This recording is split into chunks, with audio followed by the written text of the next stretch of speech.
पंडित विष्णू दिगंबर पलुसकर यांनी हे जे जगाकरता संगीत विद्यापीठाची जी स्थापना केली, आपण विद्यापीठच म्हणूया, साऱ्या जगावरच हे उपकार आहेत असं मला वाटतं.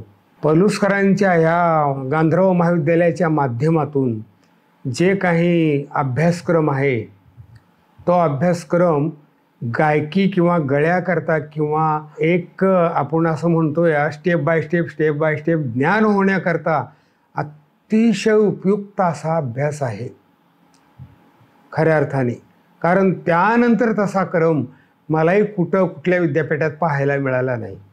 कारण विद्यार्थ्यांना सुरुवातीला काय हवं, कितपत हवं, कशी योजना, ज्या कोणी ती योजना केली असेल की भूपासून ते तोडी रागापर्यंत किंवा मिया मल्हारपर्यंत किंवा ललतपर्यंत हे जे क्रमाने राग लावले गेलेले आहेत, हा एक अतिशय सुंदर रागाची रचना म्हणा किंवा अभ्यासक्रम केलेला आहे. आणि गांधर्व महाविद्यालयाबद्दल बोलायचं झालं तर खरं तर शब्द मला सुचत नाहीत त्याबद्दल.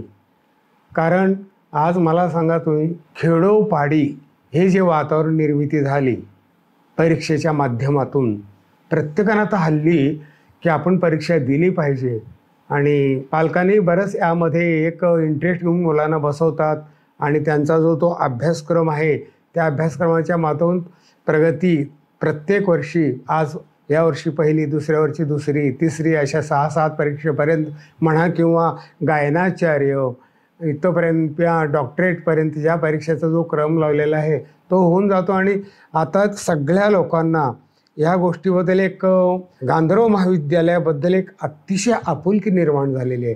आणि याचं कारण आज मी सहजच पाहिलं, ज्या वेळेला आज स्थापना दिन आहे गांधर्व महाविद्यालयाचा, आणि हा जो स्थापना दिन आहे आणि दिवसभर हे जे उपक्रम चालू आहेत, या अगोदर मला कधी येण्याचा इथे योग आला नाही. खरं तर हे प्रगट करून इतकं मला बोलायचं असतं, परंतु मला ते बोलताही येत नाही. तितकी समय सुचकता म्हणा किंवा तेवढे शब्द माझ्याकडे नाहीत की हे शब्दात प्रगट करू शकत नाही. पण इतकं मोठं कार्य आहे यांचं.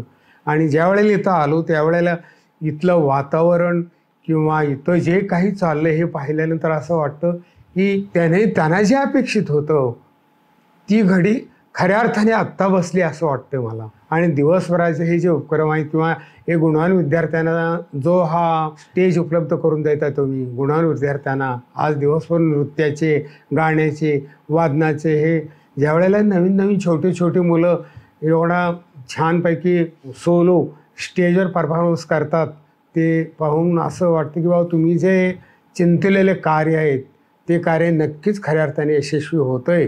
125 वर्षे एक परंपरा जतन करणे आणि ती पुढच्या पिढीपर्यंत पोहोचवणे ही इतकी सहसाध्य गोष्ट नाही. कारण त्यांनी जी परंपरा, त्यांनी जी शिकवण दिली ती सही प्रत्येक वेळेला प्रत्येक गुरु लोकांनी ती स्वतः आचरणात आणून पुढच्या पिढीपर्यंत ती पोहोचवली.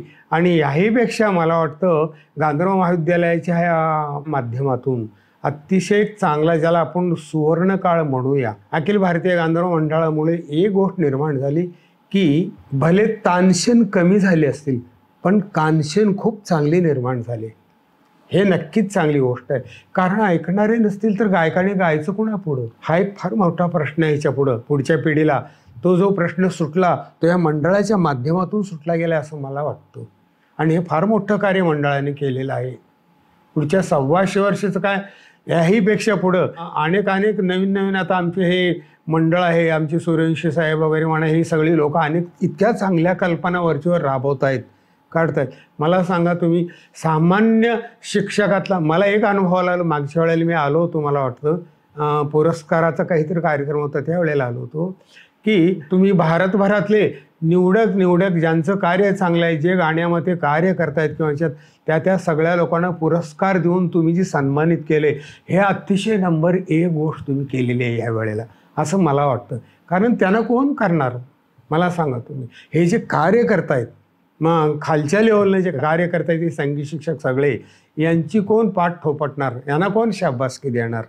तर तुम्ही ह्या वेळेला ते काम लाख मोलाचं काम आपण केलेलं आहे असं माझं प्रांजळ मत आहे. आणि हे असंच चालावं अशी माझी अपेक्षा आहे आणि अशी तुमच्या ह्या कार्याला माझ्या शुभेच्छा पण आहेत.